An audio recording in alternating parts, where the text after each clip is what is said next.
Sextape. Après 2 mois, ma photo. Il y a bani. L'oroni n'est pas la bino bongo. Et ça besoin de mi bali na poto to l'oroni tant que journaliste oyozali. Et ça que to luka mi bali na poto te, mi bali la poto te ba luka biso. Yango tindele photo na vidéo. Le 10 mars, soirée Panzani, collaboration avec CongoFrance.com, ban à Lyon, ban à Chambéry, ban à Grenoble, ban à Saint-Etienne, ban à Paris, ban à Suisse, Boya et Belé, la soirée, méga soirée, Panzani.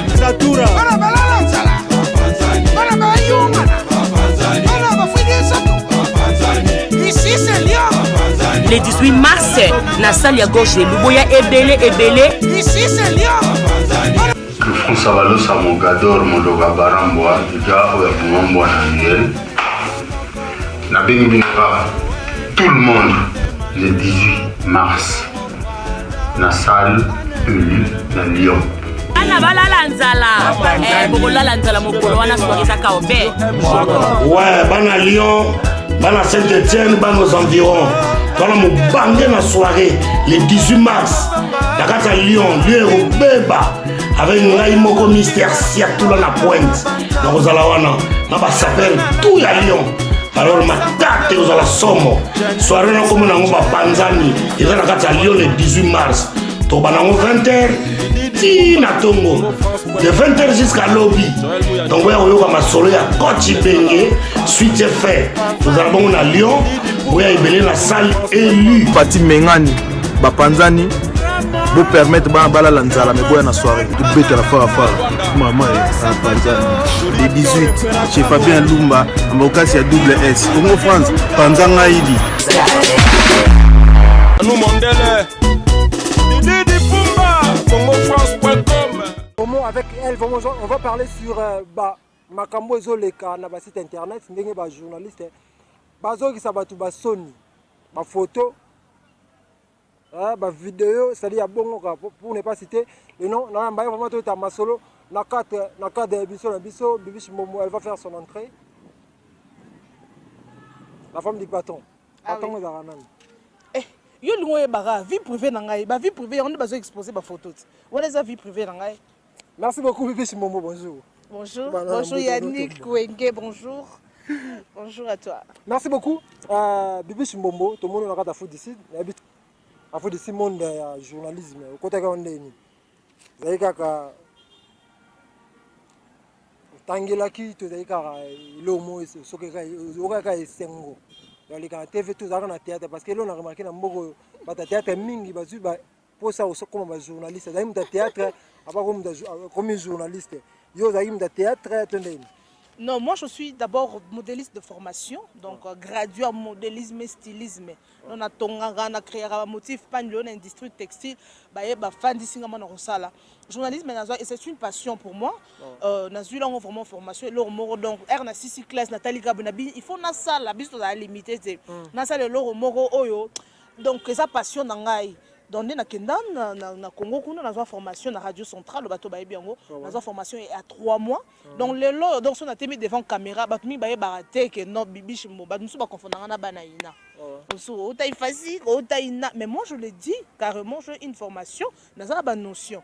Donc à partir à Congo, Congo na ça na Congo, Congo Afrique du Sud comme ça passion nangai, donc on a continué ngo awa. Merci beaucoup, tu as très bien répondu mais na bateau moi ça musa na biso ba journaliste.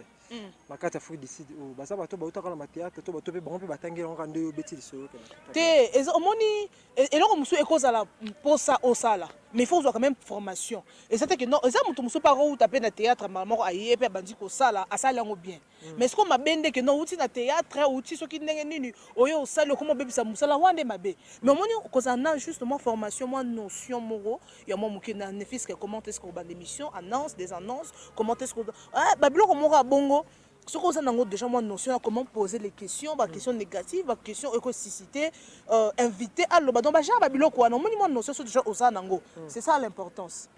Normalement, personnellement, les journalisme qui est parce que tout ça, on a un pépé, on a tout qui est normal.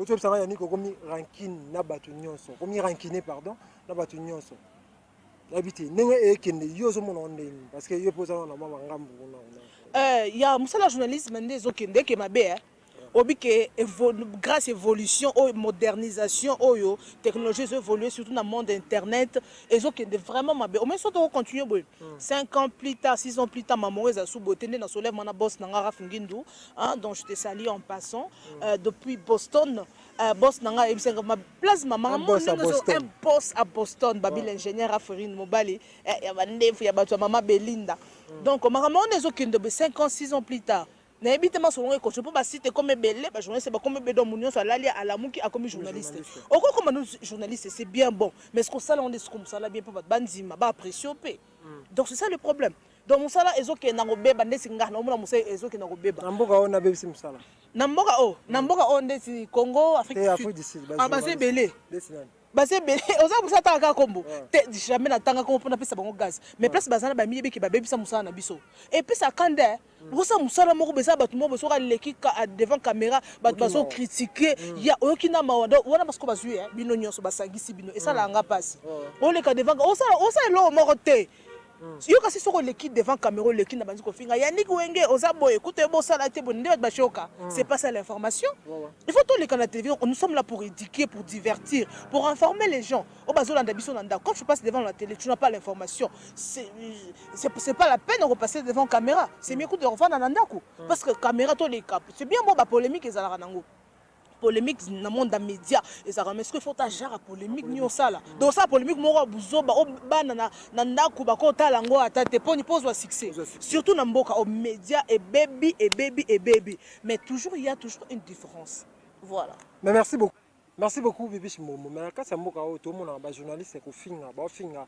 na ba vie privée mona za journaliste ala mutu information mais soko finga muninga na msusu akoti vie privée na kati yango lo na baki makamba bata théâtre parce que na ina mboko na moni ba oti na ba théâtre ba komi na ba journalisme habité ti ba finga ba vie privée wana yo sala ko ni soko vandi soko tala Yannick Wenge kokoma na théâtre bien ko za mutu théâtre kokoma journaliste c'est un problème te yango lo nazo répéter parce que mutu mususu akouta na cause des musiciens à cause des danseuses à comme journaliste on comprend ce qui est important c'est ça osala ne musala na norme nango kokota théâtre ça ndeti ngabo ngana za fier de le dire ngana wanga moi je veux pas faire le journalisme mais j'ai une formation on comprend na tangela ngo 3 ans na soit formation il y a 3 mois na 3 mois tellement lokon on peut za na kati nanga savoir parler et bimi moment ce qu'on a dû compléter dans une formation ouais quand on a théâtre au quoi on a théâtre mais ce qu'on ça nous musala bien but bon ndeti Jaël Show Azad dans ses akofis mais le j'ai chaud na ministre j'ai la kangue internet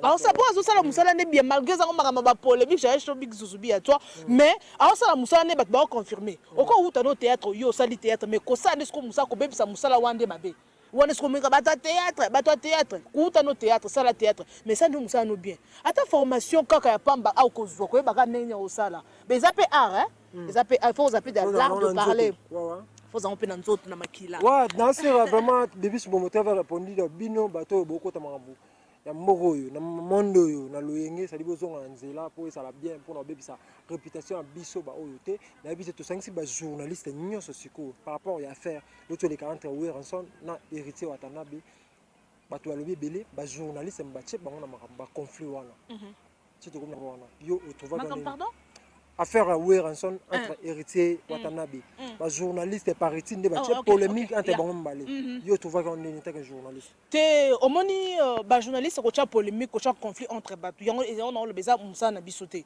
parce que ça na sens c'était héritier wana za mwana wera to matato kita za mwana ya wera donc o wera azue banda bo mwana na ndinga kolisi na musique aza papa na le lolo biso ata ba che polémique entre wera na héritier ce qui na coulisse basola bino boyeba boye bate siko lelo soki bayokani bazonga siko bien kino moyi kino boti ba conflit botika na soni parce que héritier ndenga za wana amata akita za conscient que wera za papa na ya umela za na ba avantage ebele lelo to héritier biso to komo yemba ba BM o ndezi ba BM ba bibishi mbombo BM to binaka vraiment ya ba BM bodon na linganze mbona makasi lelo esa grâce ya Weranson ce qui héritier a commis 5 kilos aujourd'hui esa grâce à Weranson to ko matato kita moni esa ba biloko mususu bat balinga ko créer ngo kaka po à l'actualité, n'est hérité. Babiloko wana donc a créé un peu mon album et bimisika pas même une année.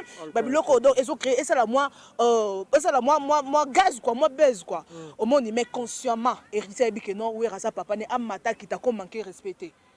Wana ko manqué respecté. C'est comme un niveau yo en son côté awera à suspendre ba journaliste émission sur ba pas hérité watanabi. Ba ça la émission na ba musicien a été et ba beta kombo awera en santé. Et ça ndengeni. Yeah, non, Asali bien a décidé bien. Asa mukolo il sait ce que veut Werason. Il y a wana bon fait normal na encourager parce que il y a alingité que non ba journaliste ba ça la mission na quelques journalistes ou tous les journalistes quelques journalistes au bazar du parti pris wana ka ça sali bien wana za papa ça montre que non aza grand azo réfléchir bien à suspendre bango c'est pas ça wera ba ko sakana été ngani na sabu na za pour ni wera ni héritier mais total makam dans la logique de choses. Tout ça makam. Ba chroniqueur wana yo faut te pese pas nani par rapport à ba question là ba polémique ba tia anta wera na héritier. Bon, journaliste et ça dépend de la question nini oh ba ko poser. Et ça question mususu muta ko poser pour créer ka polémique. Eh quelque part donc on n'avait pas journaliste était il y a pas ba bika mikolo za ka posa base té. Toi la posa base za ka base té batala bibishi mbombo batala Yannick Wenge a poser question na bika no question na poser oh et betela nga base. Yo mikolo za ka moi ko base de so petit qui ça bat mutu Yannick Wenge. Merci beaucoup za ma base yango to lukara to bima vraiment. Ça dit baise vraiment. Merci beaucoup. Parlons à présent de mutakalisation. Il y a Banabasi, il y a Internet, s'il faut le dire. Ça dit Bolimbi, ça va permettre vraiment la marambo na le basiko yo. Banabasi, il y a des journalistes. Ils ont vendu après 3 mois, 4 mois vidéo, sextape. Après 2 mois, photo. Il y a des ni. Lo ni nezo sala binini bino bongo. Eza bozo luka mibali na poto to lo ni tant que journaliste oyo zali. Eza ke to luka mibali na poto te, mibali la poto de ba luka biso. Yango otindele photo na vidéo ya ni. Yango otindele la photo te ndeti nga personnellement. So mobali la poto sengi ngai Bibiche Plasma tindele nga vidéo na kotinda te ne na répondre na ko. Combien de personnes va senga déjà? Oh bah on va senga Yannick on a un problème hein. Eh Yannick, tu combien de personnes va senga raté mais continue de photo ça comme mabe. C'est comme là déjà, c'est comme là lobby. Et c'est comme là parce qu'on a ça star, on a ça corps médiatique. Na les canaux télévisés bilong na kota partout na mutaka niveau internet vitesse c'est ça on est dans Égypte wana kuna kota ba Yesu ba histoire ba Jésus salama kuna anaya je te salue en passant. On comprend pas la radio côté Yesu azala. Côté Yesu azala wana na Kero anaya na Kero ta en Égypte. On comprend. Tout ça place moto kota partout ça moto so ko bengo biche place na ko so sala yo normal. Parce que monde na ça monde de relation et ça monde de relation faut on a moto nyonso bien parce que moto habite moto na sima moto wana et loko nyoko so na sima. Et ça ka que non so to so ça ka relation mo na mobilité. Mais ça ba tout soupe ba débordaka. Ba déborda. Biche place matine na vidéo. Na ngablo ko na te au moins so ebisa ka tinde na vidéo, tinde na photo sexy na bloquer kamba la moko et ça faute na biso mo ba journaliste au moins les amutu mususu pe beaucoup na intimité moi ba blo mususu bolingo leki a mo bana nga chérie nga na tindela ce comme bende ya bino mibali ne ozu photo pia au publier ce qu'on publier dans une ba beza ya bino parce que yo les gars la TV pourquoi cause la ta sentiment ngo leki otali personnalité na yo te otali ndengo les gars la télévision te ndesi ma Gisèle habité. Gisèle, il faut une version vraie. Gisèle, elle est femme mariée. Photo atinda ki ezaki no atindite pour ateka sexe na ye pour luka mibali no atindela ki mobali na ye. Ezaki na vidéo. Ya eza na vidéo. Atindi na compte ya mobali na sa Camerounais. Mobile na sa Camerounais batunde ba pirata eza garçon moko bona ebité jusqu'à là bazo poursuivre justice bazo poursuivre garçon na a pirata compte ya mobali na ye. À partir de compte wana nenga piraté wana ndeswa bengi Gisèle ayebisi ke non naza ba photo na yo soit so bima na ngai soit opesa ngamba on a publié ba photo te ndeswa pas bloquer na compte mais ça atindel mobali na ye pourquoi pas attaquer na personnalité na ko opesa tambongo comme senga mbongo opesa mais peut-être à mon avis on ça lokola ba blague quand est to ça bo Yannick Wenge mutu mo ayebisi ka te na photo na so ça na publié em so ko considérer ngote oko considérer ngote mais wana ko opesa quelque part ça faute na pas atindel pe mobali na ye. En plus, garçon a publié, mon n'est pas boyé. Si le bazar mobile, et ça, rien, c'est mobile n'écoute à se sentir coupable parce que c'est lui qui a provoqué ça. Il ne m'a pas que non, va publier photo, il y il y a fait atindi moi 5 photo moi signé après ça photo donc babota bana misato à sa femme mariée 3 enfants abota à sa mariée tu quoi part wana ils ont ba journaliste moi photo moi micro to vidéo moi to les cas c'est là où 3 ou 4 mois passés ba journaliste kaka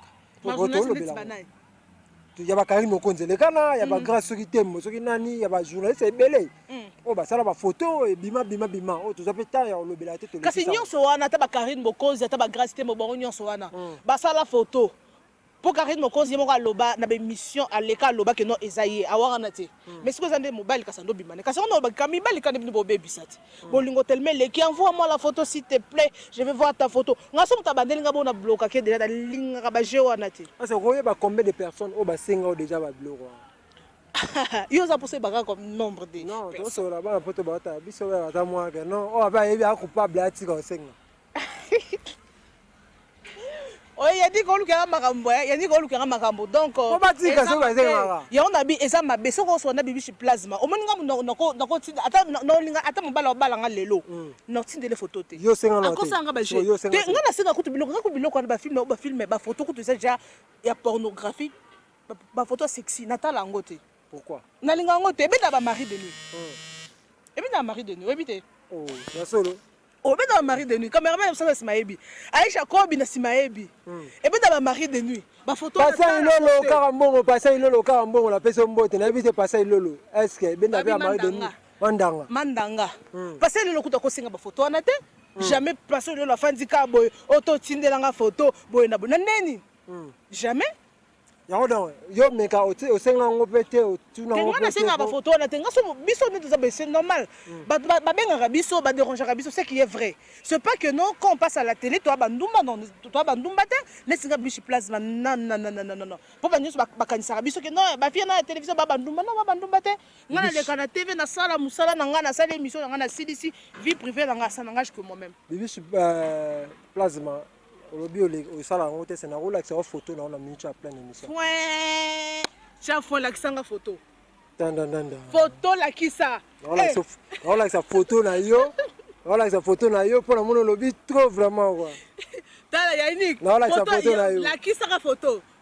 Fidèles téléspectateurs, c'est l'ambiance de cette émission. Comprenez que pas biso, tous en abiso vraiment aller na photo na photo na été mabe. Ba journaliste ka o bo continuer ko sala ba makambwana yebango. Facebook lelo comme pirater trop yoko tinda la miso bina tinda la BBC mbombo photo na nga moi le toy vraiment wa OK mutu moka pirata Facebook ya BBC mbombo et qui comme déjà biso bato toza coupable toye bandeni ni ya kozwa mayele par rapport ya ba mususu BBC na bité bata poto ba la biso ba journaliste internet ba la biso parce que ba journaliste ba comme belé et ça un message moko défaut au monde na ba journaliste pour musa na biso ekende na mboko bien tokokende na ndenge nini alors 3 questions à poser bandela no moro l'exipe belemba mote ya mututa ba journaliste wa ba journaliste nyonso toi fin faut dire vraiment fin du mois mité ça dit mitou comme moi vraiment reine fokota na bike ba boss na Francis Bambongo babi tajip ana ebite mutuka mbo wana kangisa ba nkabo mutuka mbo babi solo mandanga balobi plasma yot do plasma sola na ba tara ba Olivier Kapinga bâton de Moïse akangi dirba na ministre eza nango ye vie na nga dame scanu na kati Zeric via ba to BBC mbombo na ebise quoi. Merci beaucoup excusez ba journaliste o ba otala biso o ba otambola na ndenge ya bosolo te ba opesa information na ndenge bien te miso pe ba okanga ba information na ba o ba publier ba photo na ba vidéo sur internet pour na lukata muso mibali parce que miso ba sala ngo pour na luka mobali vraiment malgré erreur ça amène Gisèle mais miso ba sala ngo a consciemment que sala ngo pour luka lo mo sima nango o ko lo bani en tant que journaliste étant que journaliste na ebité tout ka ba fitilité na musa na biso o mission na biso zaka wana musa na biso zaka ko informer o eza boulot na biso nga ba ke non boulot e memanga na mboka oyo na kanga mbongo pia ba mbongo journaliste na lera na futela ngo ndaku na so maka munyos na koma na mbongo na ya musala eza boulot na biso tala beaucoup na bato nyos balandaka nga merci beaucoup na Lolonga depuis Belgique un grand merci à Blanche Kimbe Monarata Chicago un grand merci à Rebecca Wachini na Allemagne un grand merci à David Loketo balobi ya David Loketo vraiment na kati ya Paris kuna babi manekina akangi manekina ba fille ya bien David Loketo ya yango Yannick Wenge David Loketo Yannick Wenge vraiment Yannick Wenge David Loketo vient nga Adam Skanou vient nga na kati ya Zeri kuna babi sécurité ya bana mboka boza pour sa sécurité donc amita ozonga Congo Adam Skanou un grand merci à Olivier Kapinga de Game na kati ya Durban évolution toujours ne tombera jamais un grand merci na bato nyonso balanda biso awa Aidor Show un grand merci à toi. Te na ba munyo sona lingi o so yo za ranking na ko za ranking na ba te numéro de téléphone nga ko kata ngote po bino bozara bo mo kati numéro de téléphone nga 060 donc on bêta plus 27 060 47 48 961 060 47 48 961 amso muna bongisa mutu moko soki ndeko nga moko azalaka na Arabie Saoudite kuna alors ba bibi Shimbombo. En tout cas, vraiment, à cause de la République. Yeah, merci beaucoup. Merci beaucoup, Bibi Shimbombo, d'avoir prêté votre disponibilité dans cette émission Showtime. Nous sommes arrivés à la fin. Merci beaucoup, fidèles téléspectateurs. C'est déjà votre émission. Méchant, Yannick Wenge. Nous sommes arrivés à la fin. Merci beaucoup. Pour la Bibi Shimbombo, journaliste na Katsamboka. Merci beaucoup. Vous avez branché na Congo France pour l'empêcher Sabino par information. Merci beaucoup à tout le monde. Babi, Velanga, José Didi de Pouma. Merci beaucoup. La conférence de Yannick Wenge. Vraiment, merci beaucoup. Na manager Junior Bukasa. Merci beaucoup. La personne beauté. C'est du bon Bokanza, mais maman Nini. Merci beaucoup. After Robert, merci beaucoup. Na Kobiso Avatar, Kariambongo Mandanga, c'est-à-dire Kariambongo vraiment quoi. Merci beaucoup. Vous avez belé, voilà la biso. D'ici là, portez-vous bien avec l'espoir. Je vous retrouve au prochain numéro. Ciao.